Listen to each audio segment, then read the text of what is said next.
আমার স্বামী বিদেশ থাকতেন। আমি আমার শাশুড়িকে নিয়ে বাড়িতে একা থাকতাম। আমার শাশুড়ি ছিলেন বিধবা।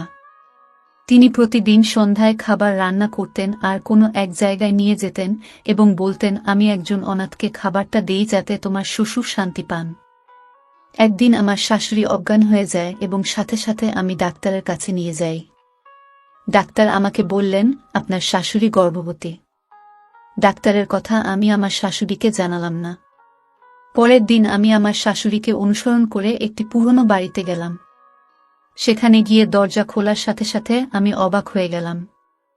তো প্রিয় বন্ধুরা, ভিডিওটি শুরু থেকে শুরু করা যাক। আর আপনি যদি নতুন দর্শক হয়ে থাকেন তাহলে চ্যানেলটি সাবস্ক্রাইব করে আমাদের সাথে থাকুন। আমি আমার মামার বাড়িতে থাকতাম, আমার কেউ ছিল না। আমার জন্য আসা প্রথম সম্পর্কটাকে মামা হ্যাঁ বলে দেয় এবং আমাকে কোনো রকমে বিয়ে দিয়ে বাড়ি থেকে দূরে পাঠিয়ে দেয়। যেহেতু তার নিজের মেয়েদের বিয়ের ব্যবস্থাও করতে হবে, তাই তিনি দ্রুত আমার বিয়ে ঠিক করেছিলেন। আমি তার মেয়েদের চেয়ে বেশি সুন্দরী ছিলাম, তাই মামি ভয় পেয়েছিল যে সবচেয়ে সেরা সম্পর্কটি আমার কাছে আসবে। তাই যখন আসিফের সম্পর্ক আমার কাছে এলো তখন আমি মামার কাছে উল্টাপাল্টা বলে আমাকে দিয়ে দিল। কিন্তু আমি ভাগ্যবান যে আমি এত ভালো স্বামী পেয়েছি। আমার স্বামী খুব ধনী ছিল না, তবে বিয়ে করার সাথে সাথেই তিনি অর্থের অভাবে মুখোমুখি হয়েছিলেন, কারণ আমার বিয়েতে অনেক ব্যয় হয়েছিল। আমার স্বামী ভালোভাবে বিয়ে করার জন্য অনেক ঋণ নিয়েছিলেন, তাই তাকে সেই ঋণ শোধ করার জন্য বিদেশে যেতে হয়েছিল, যাতে তিনি কিছু টাকা উপার্জন করে নিয়ে আসতে পারেন। এতে ঋণও কমবে এবং ভালোভাবে সংসারও চলবে। তার কাগজপত্র ইতিমধ্যে তৈরি হয়ে গিয়েছিল, তাই তিনি উপার্জন করতে মালয়েশিয়া গিয়েছিলেন, যেখানে আমার স্বামীকে কঠোর পরিশ্রম করতে হয়েছিল।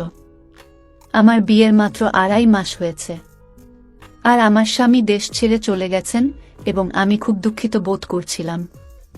আমি আমার স্বামীর সঙ্গে খুব বেশি সময় কাটানোর সময় পাইনি। আশিক আমাকে বলেছিল যে আমি শীঘ্রই ফিরে আসব, একটু ধৈর্য ধরো, টাকার সমস্যা অনেক বেশি। শুধু বিয়ে নয়, আমি নিজে বাড়ি বানানোর চেষ্টা করছি, কারণ এই মুহূর্তে আমরা ভাড়া বাড়িতে থাকি। তুমি কি চাও না যে আমাদের নিজস্ব বাড়ি থাকুক? এই ধরনের কথা বলে আসিফ আমার দুঃখ দূর করার চেষ্টা করেছিল, কারণ তার চলে যাওয়ার খবর শুনে আমি অনেকদিন থেকে বিষণ্ণ ছিলাম। তখন আমি ভেবেছিলাম তিনি ঠিক বলছেন, আমাকে একটু অপেক্ষা করতে হবে। এরপরে যখন আমাদের আর্থিক পরিস্থিতি ঠিক হবে তখন আমরা একটি সুখী জীবন শুরু করব। আমি আমার স্বামীকে দেশের বাইরে পাঠিয়ে দিই আর আমি এবং আমার শাশুড়ি বাড়িতেই রয়ে যায়। এই অল্প সময়ের মধ্যে আমার শাশুড়ির সাথে খুব বেশি কথা হয়নি, যেহেতু আমি জানতাম যে আমার স্বামীর সাথে কাটানোর জন্য আমার কাছে খুব কম সময় রয়েছে। তাই আমি বিয়ের পর থেকে সমস্ত সময় দিনরাত আমার স্বামীর সাথে কাটিয়েছি।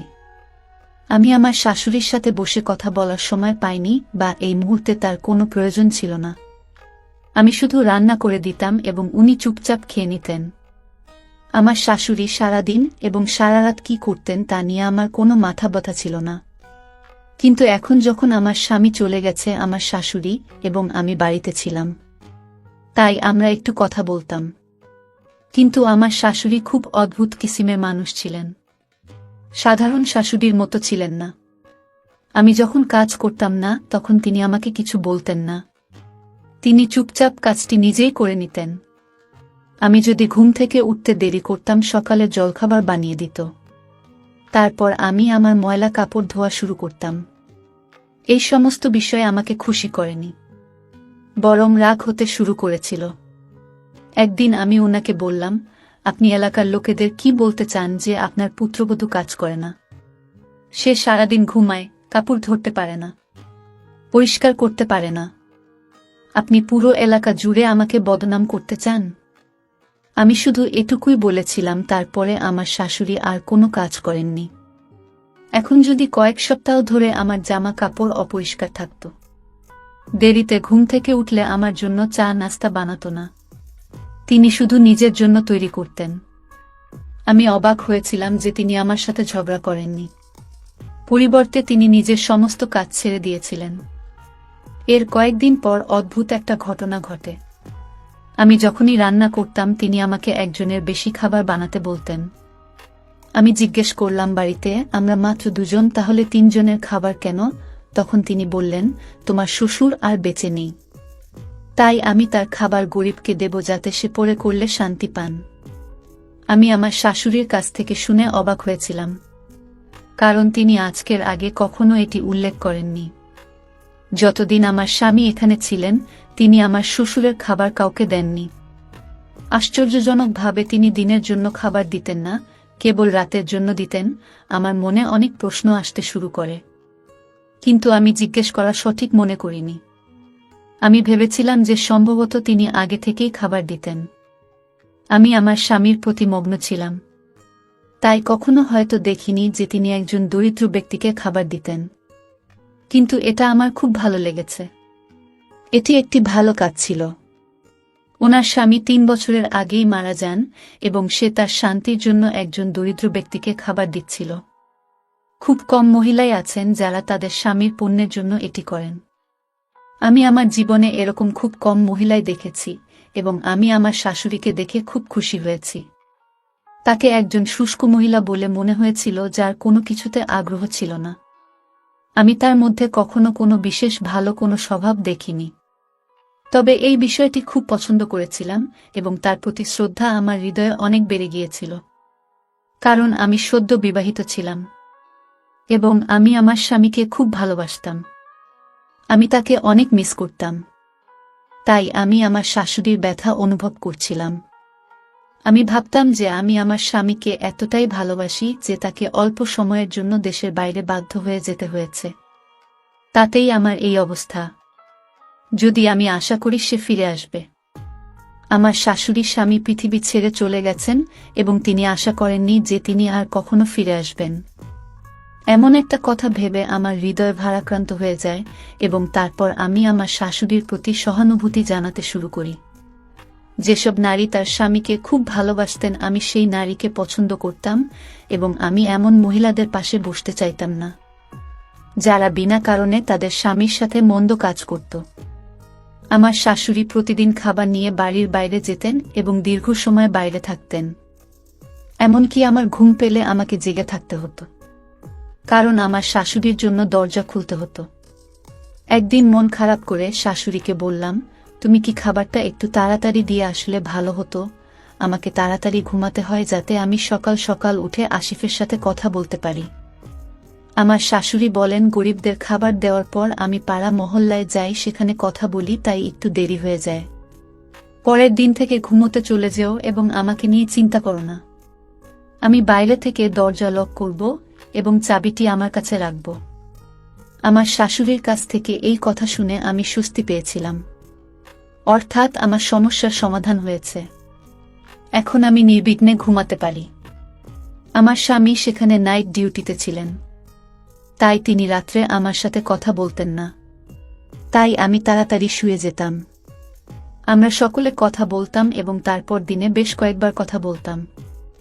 আমি ভেবেছিলাম আমার শাশুড়ি একা বিরক্ত হয়ে যান, তাই তিনি প্রতিদিন পাড়ার মহিলাদের বাড়িতে যেতেন এবং সেখানে বসতেন। তার পাড়ায় যাওয়াতে আমার কোনো আপত্তি ছিল না। তিনি আমার বিষয়ে হস্তক্ষেপ করতেন না এবং আমিও তার বিষয়ে হস্তক্ষেপ করতাম না। এখন আমি নিজেকে ভাগ্যবান মনে করতে শুরু করেছিলাম যে আমি এমন একজন ভালো শাশুড়ি পেয়েছি যিনি আমাকে কিছু বলেন না। অন্যথায় বিয়ের আগে সবাই আমার মনে শাশুড়ির এমন রূপ তৈরি করেছিল যে আমি খুব ভয় পেয়েছিলাম। আমি ভাবতাম না জানি আমার শাশুড়ি কেমন হবে। জীবনটা এমনই চলছিল যে হঠাৎ একদিন এমন খবর পেলাম যে আমার পায়ের নিচ থেকে মাটি সরে গেল এবং আমি যে এতদিন ধরে নিজের মনের মধ্যে শাশুড়ি প্রশংসা করেছিলাম, মুহূর্তের মধ্যে ঘৃণা অনুভব করতে শুরু করলাম। আসলে আমি জানতাম না যে আমার নির্বোধ চেহারার শাশুড়ির ভিতর থেকে এত নিষ্ঠুর হবে। আমি ভেবেছিলাম সে এতটাই নিষ্পাপ যে সে এমন একজন মহিলা ছিল যে পাপ থেকে সম্পূর্ণ অজ্ঞাত ছিল। আমি জানতাম না যে সে একটা ভালো মানুষের মুখোশ দিয়ে নিজেকে ঢেকে রাখছে। কিন্তু এটাই বাস্তবতা। কিভাবে এসব হতে পারে? আমি বিশ্বাস করতে পারছি না। বন্ধুরা, ভিডিওর মাঝখানে আপনাদের একটি কথা বলতে চাই। আপনাদের জন্য অনেক কষ্ট করে ভিডিও তৈরি করি, তাই আমাদের ভিডিওগুলি আপনাদের কাছে ভালো লেগে থাকলে চ্যানেলটি সাবস্ক্রাইব করে আমাদের সাথে থাকবেন। এই বাস্তব জানতে পেরে আমি খুব দুশ্চিন্তায় ছিলাম এবং ভাবছিলাম যে আমার স্বামীকে এসব বলা উচিত। এটা এমন কিছু ছিল যা আমি অন্য কাউকে বলতে পারতাম না। আমি নিজের কাছেই একটি পুনরাবৃত্তি করতে লজ্জা পেয়েছিলাম। আমার বৃদ্ধ শাশুড়ি কিভাবে এটা করতে পারে, কিন্তু আমি যখন লক্ষ্য করলাম তখন তার বয়স এত বেশি ছিল না। আমার শাশুড়ি বলেছিলেন যে তিনি যখন বিয়ে করেছিলেন তখন তার বয়স ছিল 15 বছর। এতে অবাক হওয়ার কিছু ছিল না।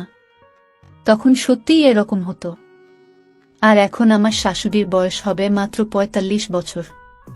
কিন্তু তার স্বাস্থ্য প্রায়শই খারাপ থাকত, যার কারণে মনে হতো যে সে বৃদ্ধ হয়েছে। কিন্তু কয়েকদিন ধরে আমি এটাও দেখেছি যে তার মুখে আবার একটা উজ্জ্বলতা এসেছে। একদিন সে হঠাৎ আমার সামনে পড়ে গেল এবং আমি ভয় পেয়ে গেলাম।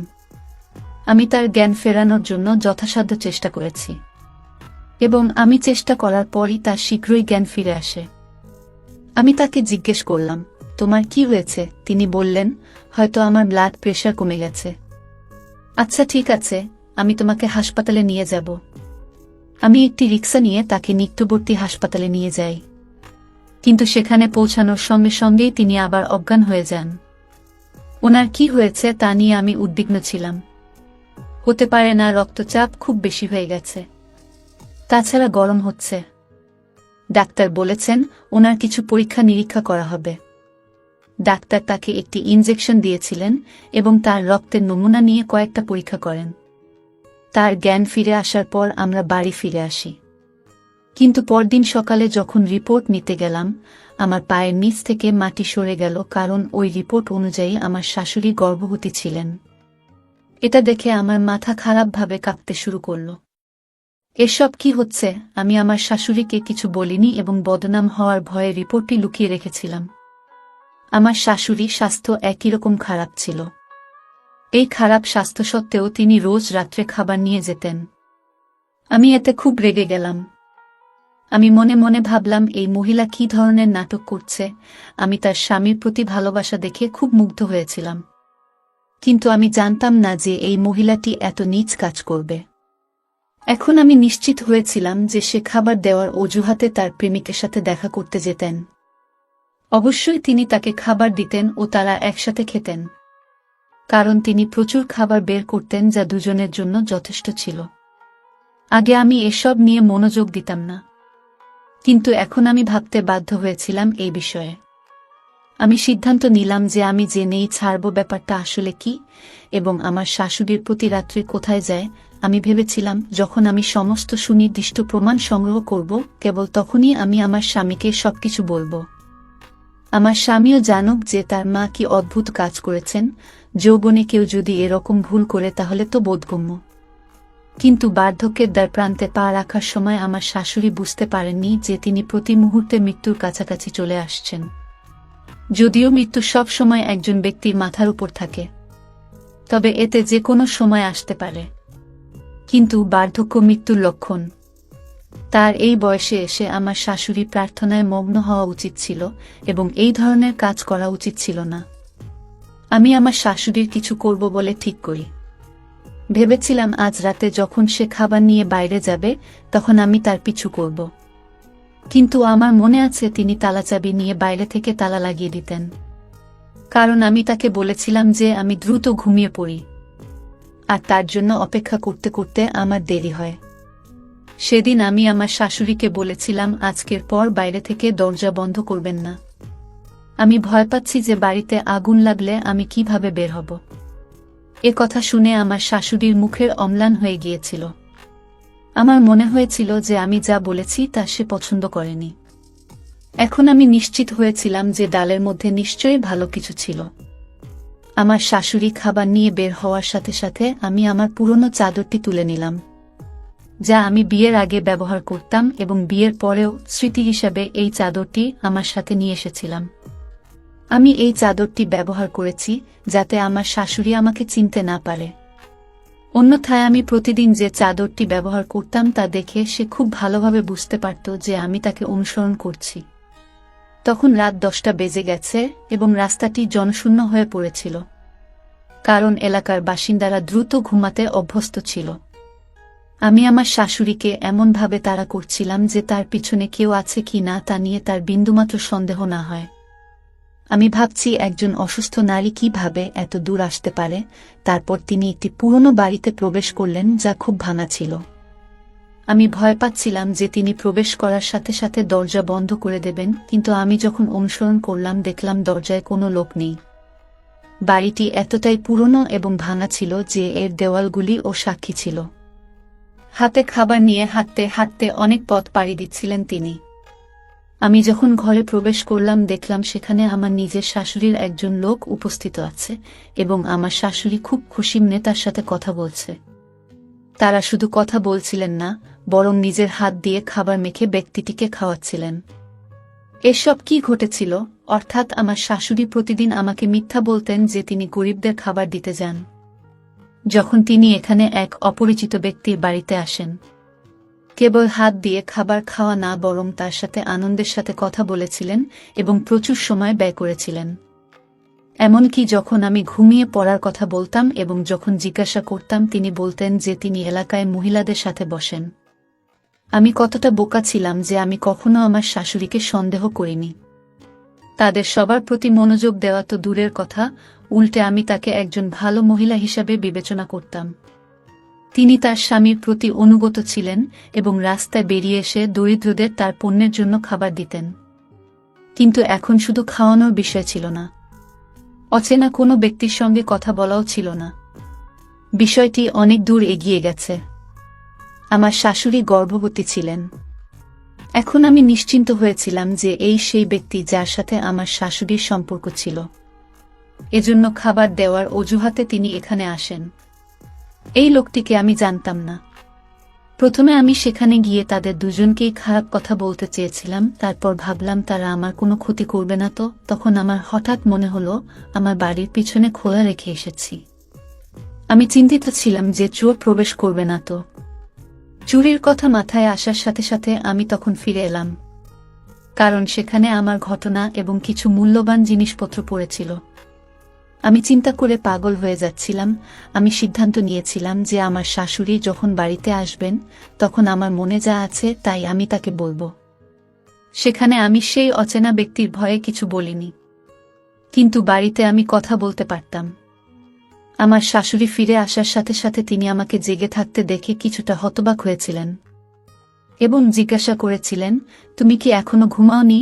আমি রেগে গিয়ে বললাম যে মহিলার শাশুড়ি এত খারাপ হতে পারে, সে কিভাবে ঘুমাবে? আমার শাশুড়ি যখন বিস্মিত হয়ে আমার দিকে তাকালেন তখন আমি বললাম, আমার দিকে এভাবে তাকাবেন না। আপনি কোথায় যান, খাবার দেওয়ার অজুহাতে কার সাথে দেখা করেন এবং তোমার গর্ভে কার পাপ বাড়ছে সে সম্পর্কে আমি পুরো সত্য জানি। আমার শাশুড়ি আমাকে জিজ্ঞেস করলেন, কি বলছো তুমি? আমি তার মুখে মেডিকেল রিপোর্ট ছুঁড়ে মারলাম। আমি বললাম, আমি কোনো কারণ ছাড়া এসব বলছি না। এটি আপনার মেডিকেল রিপোর্ট যা বলে যে আপনি গর্ভবতী। আর এখন আমি দেখতে এসেছি আপনি কার পাপ এনেছেন। শাশুড়ি রিপোর্টটি তুলে নিয়ে পড়তে শুরু করলেন এবং আমাকে বললেন, এরকম কিছু নেই, রিপোর্টটি ভুল লেখা হয়েছে। আমি বললাম, যদি রিপোর্টটি ভুল হয় তাহলে আমি এটা বিশ্বাস করতাম, কিন্তু আপনি কার সাথে বসে সারারাত কথা বলেন? স্বামীর জন্য সৎ কাজের নামে অন্য কারো সঙ্গে থাকতে লজ্জা হয় না? আপনি কার সাথে কথা বলছিলেন? আপনার ধারণা আছে আপনি আমার স্বামীর সম্মান মাটিতে মিশিয়ে দিয়েছেন? আমার স্বামী কি সারা বিশ্বকে দেখাবে যে তার মা বৃদ্ধা মা, যিনি সবেমাত্র বার্ধক্যের দ্বারপ্রান্তে পা রেখেছেন, তিনি গর্ভবতী হয়েছেন? আমার শ্বশুর বেঁচে থাকলেও সমাজ কিছু বলতো না। একটু কথা হতো, তারপর সবাই চুপ করে থাকবে যে ঠিক আছে, গ্রহণযোগ্য, এটা অনুপযুক্ত কিছু নেই। এই কথা বলে মানুষটা মেনে নেয়। কিন্তু দুনিয়া যদি আমার স্বামীকে তার সাথে সম্পর্কিত কোনো প্রশ্ন করে তাহলে সে সমাজে কাউকে মুখ দেখাতে পারবে না। মানুষের বোন বা মেয়ে এ ধরনের কাজ করে এবং তাদের মাথা লজ্জায় ঝুলে যায়। কিন্তু এবারই প্রথম কোনো ছেলের মা এমন কাজ করলেন। বদনাম হওয়ার ভয়ে আমার স্বামী আত্মহত্যা করবে। আমি আমার শাশুড়ির সামনে আমার সমস্ত আক্রোশ রাগ উগরে দিলাম। সব শোনার পর তিনি বললেন যে তোমার ভুল বোঝা হয়েছে, সেই ব্যক্তিটি আমার ভাই।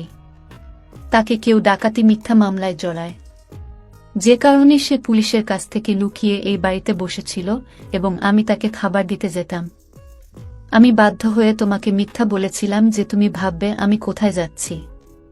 তাই আমি সৎ কাজের কথা বলেছি। আমার শাশুড়িকে বললাম, আপনি মিথ্যে কথা বলছেন। আমি আপনাকে বলছি, এত মিথ্যে বলবেন না। এই খবর সম্পূর্ণ অসত্য এবং লোকটি আপনার ভাই নয়। যখন সময় আসে তখন সবাই বিশ্বের সামনে ভাই বোন হয়ে যায়। এমন বড় ভাইকে কোনো নারী নিজের হাতে খাওয়ায় না। আমি জানি যে একজন মহিলা তার প্রেমিকের সাথে এমন কাজ করে এবং সে আপনার ভাই নয়। আমি এতটা মুখ্য নয় যে আমি বুঝতে পারবো না যে দুজনের মধ্যে কি সম্পর্ক কিভাবে হতে পারে। বেশ, ঠিক আছে, মানলাম সেই লোকটি পুলিশের কাছ থেকে লুকিয়ে আছে। এটা ঠিক, কিন্তু সে আপনার ভাই নয়, সে আপনার বন্ধু। আমি আমার মতো করে কি বলেছিলাম তা জানতাম না। ঠিক তখন ফোন বেজে উঠল, আর ফোনের কথা শুনে আমার মাথায় আকাশ ভেঙে পড়ে গেল। আর আমি অবাক হয়ে শাশুড়ির দিকে তাকালাম এবং মোবাইলটা হাত থেকে সরিয়ে নিলাম। আমার শাশুড়ি অবাক হয়ে আমার দিকে তাকালেন এবং জিজ্ঞেস করলেন, এটা কার ফোন, কি হয়েছে? আমার ছেলে ভালো আছে তাই না? ফোনটা শোনার পর তুমি কেন এত অবাক হচ্ছ বলে এটা কার ফোন ছিল?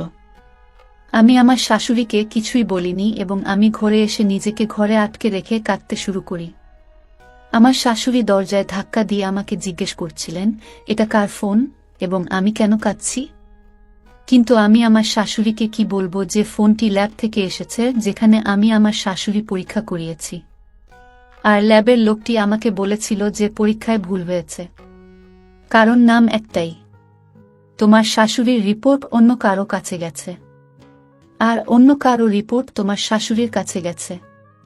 আপনার কাছে যে রিপোর্ট এসেছে তা একটি নববিবাহিত দম্পতির, যার নাম আপনার শাশুড়ির সাথে মেলে এবং তিনি গর্ভবতী।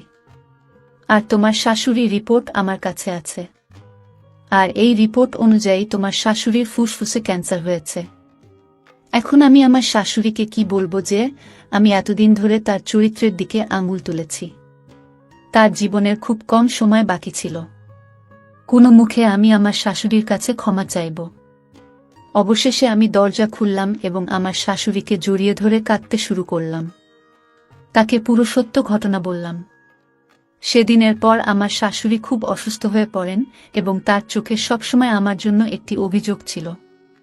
লোকটি আসলে আমার শাশুড়ির ভাই ছিল যে পুলিশের কাছ থেকে লুকিয়েছিল। একটি ছোট ভুল বোঝাবুঝি সবকিছু ধ্বংস করে দিল, যা আমার শাশুড়ি কয়েক মাস পরেই চিরতরে পৃথিবী থেকে চলে গেলেন, কারণ তার ক্যান্সার ছিল। কিন্তু আমি কখনোই নিজেকে ক্ষমা করতে পারবো না যে আমি তাকে এত কিছু বলেছি। আমার উচিত ছিল তাদের কথা গুরুত্ব সহকারে শোনা, তাদের বোঝা এবং ল্যাবের লোকেদের সাথে কথা বলা যে আপনাদের রিপোর্টে অবশ্যই কোনো ভুল রয়েছে। কিন্তু এই সব কিছু করার পরিবর্তে আমি আমার চোখ বন্ধ করেছিলাম এবং সবকিছু বিশ্বাস করেছিলাম। আমি যদি এক মুহূর্তের জন্য ভাবতাম যে রিপোর্টই ভুল হতে পারে, আমার এটা নিয়ে ভাবা উচিত ছিল, ডাক্তারের সাথে কথা বলা উচিত ছিল, কিন্তু আমি তা করিনি। আর এখানেই আমি আমার জীবনের সবচেয়ে বড় ভুল করেছি। তো প্রিয় বন্ধুরা, গল্পটি এখানেই শেষ করছি। যদি ভিডিওটি আপনাদের ভালো লেগে থাকে তাহলে ভিডিওটিতে একটা লাইক করবেন আর চ্যানেলটি সাবস্ক্রাইব করে সাথেই থাকবেন। ধন্যবাদ।